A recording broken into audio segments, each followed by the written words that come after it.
Hello friends, welcome to இனட்டா foods. இன்னைக்கு இனட்டா ஃபுட்ஸில் நம்ம பார்க்க போகிறது ஒரு quick lunch recipe, pepper rice. இந்த பெப்பர் ரைஸ் உங்கள் வீட்டில் இருக்க குழந்தைங்களுக்கு செஞ்சு கொடுங்க, அவ்வளோ ஒரு சுவையாக இருக்கும். வாங்க ரெசிபிக்குள்ளே போகலாம். இந்த ரெசிபி செய்கிறதுக்கு ஒரு அகலமான பேன் எடுத்துக்கலாம். அதில் 2 டேபிள் ஸ்பூன் அளவுக்கு எண்ணெய் விட்டுக்கலாம். நல்லெண்ணெய் விட்டுக்கலாம். நல்லெண்ணெய் விட்டால் நம்ம மிளகு சாதத்துக்கு கூடுதல் சுவை கிடைக்கும். அதோட 1 டேபிள் ஸ்பூன் அளவுக்கு நெய் விட்டுக்கலாம். வதக்கி கொடுத்துக்கலாம். நம்ம விட்டுருக்க எண்ணெயும் நெய்யும் நல்லா காஞ்சி வரட்டும்.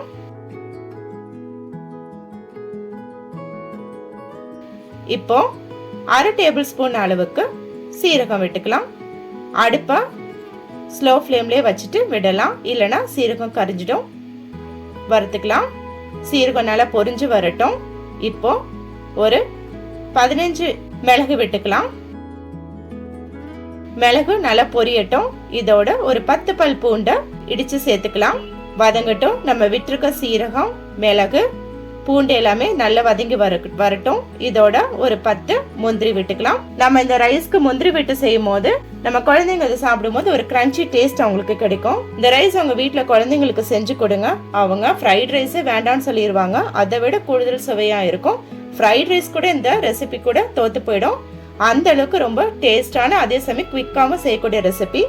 இப்போ நம்ம விட்டுருக்க ஸ்பைசஸ் எல்லாம் வதங்கிடுச்சு. இப்போ ஒரு கைப்பிடி அளவுக்கு கருவேப்பிலை விட்டு வதக்கிக்கலாம். நான் எடுத்து காட்டுறேன் பாருங்க. நம்ம விட்டுருக்க முந்திரி எல்லாம் கலர் மாதிரி வந்திருக்கு. நல்லா வறுத்துக்கலாம். கரைஞ்சிடாம பார்த்துக்கோங்க. அடுப்பு மிதமான தீயிலே இருக்கட்டும். இப்போ ஒரு காஞ்ச மிளகாய் விட்டுக்கலாம். 2 கிளி போட்டுக்கிறேன். ஒரு பச்சை மிளகாய் நடுவில் கீரை விட்டு போட்டுக்கிறேன். உங்களுக்கு இன்னும் நல்ல ஸ்பைசியாக வேணும் அப்படின்னா எக்ஸ்ட்ரா கூட மிளகாய் நீங்கள் சேர்த்துக்கலாம். குழந்தைங்களுக்கு கொடுக்கறதா இருந்தால் கொஞ்சம் கம்மியாக சேர்த்துக்கோங்க. நீங்கள் இந்த ரெசிபி உங்கள் வீட்டில் ட்ரை பண்ணி பாருங்கள். பார்த்ததுக்கப்புறம் உங்கள் குழந்தைங்க அடிக்கடி இந்த ரெசிபி கேட்பாங்க. ஏன்னா பொதுவாக குழந்தைங்கெல்லாம் மிளகு விரும்பி சாப்பிட மாட்டாங்க. ஆனால் இந்த மாதிரி நீங்கள் சாதமாக செஞ்சு கொடுங்க, ரொம்ப விரும்பி சாப்பிடுவாங்க. அதே சமயம் தொண்டைக்கு ரொம்ப இதமாக இருக்கக்கூடிய ஒரு ரெசிபி. இப்போ ஒரு பெரிய வெங்காயம் எடுத்துக்கலாம். அதை நீல வாக்கில் நறுக்கி சேர்த்துருக்கேன். வதக்கி கொடுத்துருக்கலாம். வெங்காயம் ரொம்ப வதங்க வேண்டாம், கொஞ்சம் கலர் சேஞ்ச் ஆனால் போதும். நம்ம விட்டுருக்க இந்த கலவைகள் எல்லாமே கொஞ்சம் கிரன்ச்சியாக இருக்கிற மாதிரி இருக்கணும். அதனால ரொம்ப வெங்காயத்தை வதக்கி கொடுக்க வேண்டாம், கொஞ்சம் கலர் மாறினா போதும். நம்ம விட்டுருக்க இந்த வெங்காயம் சீக்கிரமாக வதங்கி வரதுக்கு ஒரு 1/2 டேபிள் ஸ்பூன் அளவுக்கு உப்பு விட்டுருக்கேன்.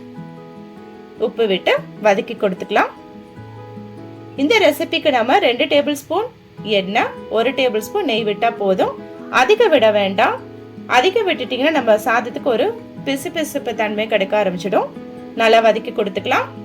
நம்ம காலையில கொஞ்சம் லேட்டா எந்திரிச்சிட்டோம், இல்ல நிறைய ஒர்க் லோட் இருக்கு, சட்டுன்னு நம்ம லஞ்ச் ரெசிபி முடிக்கணும் அப்படின்னா இந்த மிளகு சாதம் ஒரு நல்ல சாய்ஸ்ன்னு சொல்லலாம். அதே சமயம் ஒரு ஹெல்த்தியான ரெசிபின்னு கூட சொல்லலாம்.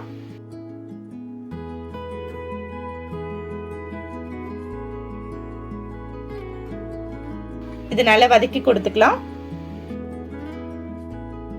நான் 1 கப் அளவுக்கு ரைஸ வேக வச்சு எடுத்து வச்சிருக்கேன். நான் ரைஸ் வேக வைக்கும் போதே 1 ஸ்பூன் அளவுக்கு உப்பும் ஒரு 2 சொட்டு அளவுக்கு எண்ணெய் விட்டு வடிச்சு வச்சிருக்கேன். நம்ம வடிச்சிருக்க ரைஸ் உதிரியா இருக்கணும். ஒன்னோட ஒண்ணு ஒட்டாம இருக்கிற மாதிரி பாத்துக்கோங்க. ரைஸ் கரெக்டான பதத்துல வடிச்சு எடுத்துக்கோங்க. ரொம்ப குழைச்சு எடுத்துட வேண்டாம். இப்போ நம்ம ரைஸ் எல்லாத்தையும் இந்த கலவைகள்ல விட்டுக்கலாம். பொறுமையா விட்டுக்கலாம்.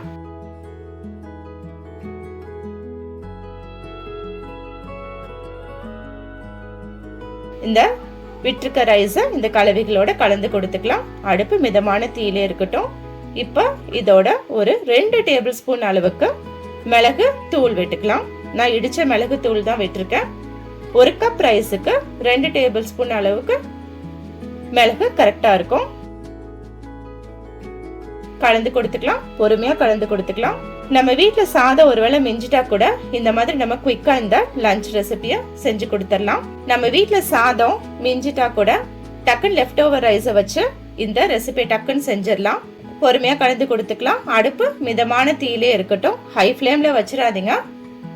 மிதமான தீயிலே பொறுமையா கலந்து கொடுத்துக்கலாம். பாருங்க, சாதம் ஒன்னோட ஒண்ணு ஒட்டல. நம்ம விட்டுருக்க மிளகு எல்லாமே ரைஸோட கலந்து வந்திருக்கு. நல்ல கலர் சேஞ்ச் ஆயிருக்கு. இந்த ரெசிபிக்கு 2 டேபிள் ஸ்பூன் எண்ணெய், 1 டேபிள் ஸ்பூன் நெய் சேர்த்துக்கோங்க. அதே சமயம் மிளகுத்தூளும் 2 டேபிள் ஸ்பூன் போதும், அதிகம் சேர்க்க வேண்டாம். அப்படி உங்களுக்கு எக்ஸ்ட்ரா காரம் தேவைப்படுச்சுன்னா ஒரு 1/4 1/2 டேபிள் ஸ்பூன் சேர்த்துக்கோங்க. நல்லா கலந்து கொடுத்துக்கலாம். இந்த ஸ்டேஜில் உப்பெல்லாம் கரெக்டாக இருக்கான்னு செக் பண்ணிக்கலாம். எனக்கு உப்பு கரெக்டாக இருக்கு, தேவைப்படுச்சுன்னா கொஞ்சமாக உப்பு சேர்த்துக்கலாம்.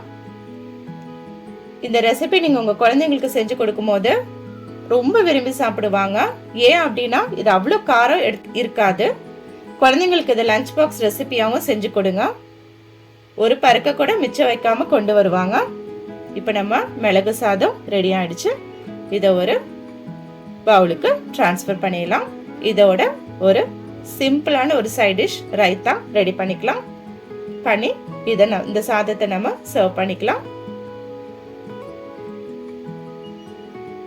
பாருங்க எவ்வளவு கலர்ஃபுல்லா இருக்கு நம்ம ரைஸ். மிளகு, முந்திரி, பூண்டு எல்லாமே கலந்த மிளகு சாதம் ரெடி ஆயிடுச்சு. இதோட ஒரு ஹெல்த்தியான ரைத்தா ரெசிபியோட சர்வ் பண்ணிடலாம். நீங்களும் இந்த ரெசிபி உங்க வீட்டில் செஞ்சு பாருங்க. செஞ்சு பார்த்துட்டு உங்களோட ஃபீட்பேக்கை கமெண்ட் பாக்ஸில் தெரிவிங்க. எங்களோட இனாட்டா ஃபுட் சேனலை சப்ஸ்கிரைப் பண்ணிக்கோங்க. சைடில் இருக்க பெல் பட்டனையும் கிளிக் பண்ணிக்கோங்க. அப்போ தான் நான் போடுற வீடியோஸ் எல்லாமே உங்களுக்கு உடனுக்குடன் நோட்டிஃபிகேஷனாக வரும். மீண்டும் உங்களை அடுத்த ரெசிபியில் மீட் பண்ணும் வரை பாய், டேக் கேர்.